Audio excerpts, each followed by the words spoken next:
Henry II, also known as Henry Curtmantle, Henry Fitz-Impress or Henry Plantagenet, ruled as Count of Anjou, Count of Maine, Duke of Normandy, Duke of Aquitaine, Count of Nantes, King of England and Lord of Ireland, at various times. He also controlled Wales, Scotland and Brittany. Henry was the son of Geoffrey of Anjou and Matilda, daughter of Henry I of England. He became actively involved by the age of 14 in his mother's efforts to claim the throne of England, then occupied by Stephen of Blois, and was made Duke of Normandy at 17. He inherited Anjou in 1151 and shortly afterwards married Eleanor of Aquitaine, whose marriage to Louis VII of France had recently been annulled. Stephen agreed to a peace treaty after Henry's military expedition to England in 1153. Henry inherited the kingdom on Stephen's death a year later. Henry was an energetic and sometimes ruthless ruler, driven by a desire to restore the lands and privileges of his royal grandfather, Henry I.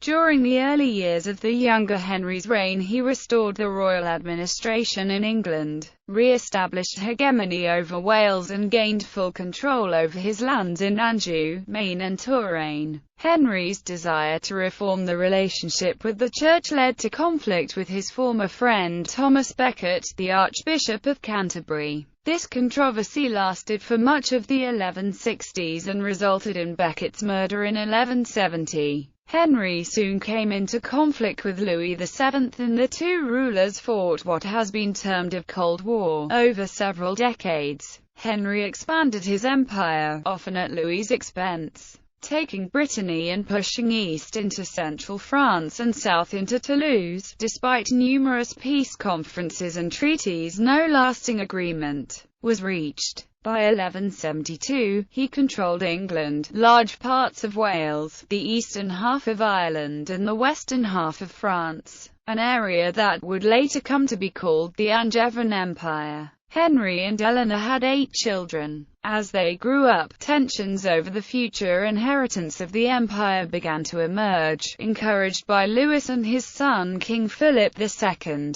In 1173, Henry's heir apparent, young Henry, rebelled in protest. He was joined by his brothers Richard and Geoffrey and by their mother, Eleanor. France, Scotland, Flanders and Boulogne allied themselves with the rebels. The Great Revolt was only defeated by his vigorous military action and talented local commanders, many of them new men, appointed for their loyalty and administrative skills. Young Henry and Geoffrey revolted again in 1183, resulting in young Henry's death. The Norman invasion of Ireland provided lands for his youngest son John, but Henry struggled to find ways to satisfy all his sons' desires for land and immediate power. Philip successfully played on Richard's fears that Henry would make John king, and a final rebellion broke out in 1189. Decisively defeated by Philip and Richard and suffering from a bleeding ulcer, Henry retreated to Chinon in Anjou, where he died.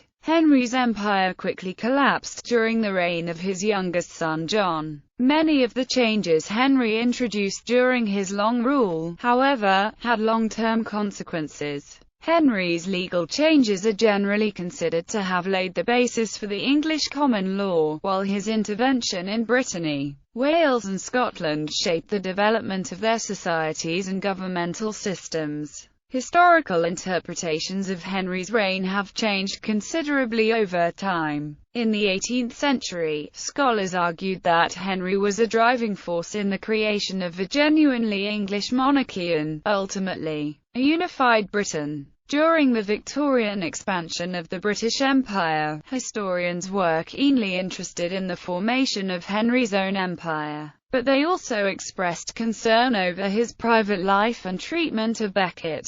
Late 20th century historians have combined British and French historical accounts of Henry, challenging earlier Anglo-centric interpretations of his reign. Early years. Henry was born in France at Le Mans on 5 March 1133 as the eldest child of Geoffrey the Fair, Count of Anjou, and the Empress Matilda, so titled because of her first marriage to Henry V, the Holy Roman Emperor. The French county of Anjou was formed in the 10th century, and the Angevin rulers attempted for several centuries to extend their influence and power across France through careful marriages and political alliances. In theory, the county answered to the French king, but royal power over Anjou weakened during the 11th century and the county became largely autonomous. Henry's mother was the eldest daughter of Henry I, King of England and Duke of Normandy. She was born into a powerful ruling class of Normans, who traditionally owned extensive estates in both England and Normandy.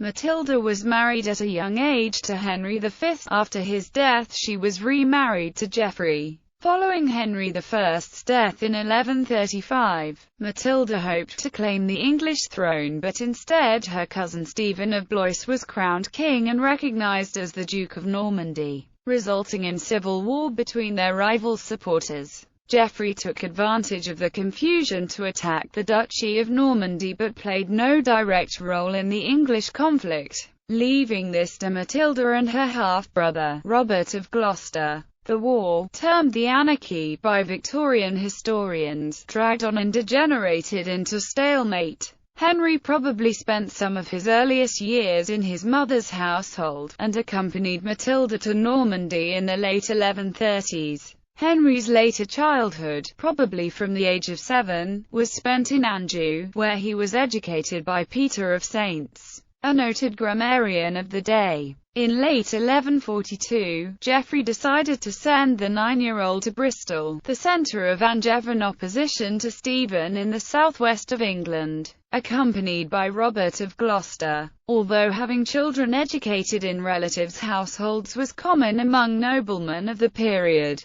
sending Henry to England also had political benefits, as Geoffrey was coming under criticism for refusing to join the war in England. For about a year, Henry lived alongside Roger of Worcester, one of Robert's sons, and was instructed by a magister, Master Matthew. Robert's household was known for its education and learning. The canons of St. Augustine's in Bristol also helped in Henry's education, and he remembered them with affection in later years. Henry returned to Anjou either in 1143 or 1144, resuming his education under William of Conches, another famous academic. Henry returned to England in 1147, when he was 14. Taking his immediate household and a small number of mercenaries, he left Normandy and landed in England, striking into Wiltshire. Despite initially causing considerable panic, the expedition had little success and Henry found himself unable to pay his forces and therefore unable to return to Normandy. Neither his mother nor his uncle were prepared to support him, implying that they had not approved of the expedition in the first place. Surprisingly, Henry instead turned to King Stephen, who paid the outstanding wages and thereby allowed Henry to retire gracefully. Stephen's reasons for doing so are unclear. One potential explanation is his general courtesy to a member of his extended family. Another is that he was starting to consider how to end the war peacefully, and saw this as a way of building a relationship with Henry. Henry intervened once again in 1149, commencing what is often termed the Henrician phase of the Civil War. This time, Henry planned to form a northern alliance with King David I of Scotland, Henry's great-uncle, and Ranulph of Chester, a powerful regional leader who controlled most of the northwest of England. Under this alliance, Henry and Ranulph agreed to attack York, probably with help from the Scots. The planned attack disintegrated after Stephen marched rapidly north to York, and Henry returned to Normandy. Appearance and personality. Henry was said by chroniclers to be good-looking, red-haired, freckled, with a large head. He had a short, stocky body and was bow-legged from riding. Often he was scruffily dressed. Not as reserved as his mother Matilda, nor as charming as his father Geoffrey, Henry was famous for his energy and drive. He was also infamous for his piercing stare, bullying, bursts of temper and, on occasion, his sullen refusal to speak at all. Some of these outbursts, however, may have been theatrical and for effect. Henry was said to understand a wide range of languages, including English, but spoke only Latin and French. In his youth Henry enjoyed warfare, hunting and other adventurous pursuits. As the years went by he put increasing energy into judicial and administrative affairs and became more cautious. But throughout his life he was energetic and frequently impulsive. Henry had a passionate desire to rebuild his control of the territories that his grandfather, Henry I, had once governed. He may well have been influenced by his mother in this regard, as Matilda also had a strong sense of ancestral rights and privileges. Henry took back territories, regained estates and re-established influence over the smaller lords that had once provided what historian John Gillingham describes as a protective ring around his core territories. He was probably the first king of England to use a heraldic design, a signet ring with either a leopard or a lion engraved on it. The design would be altered in later generations to form the royal seal of England.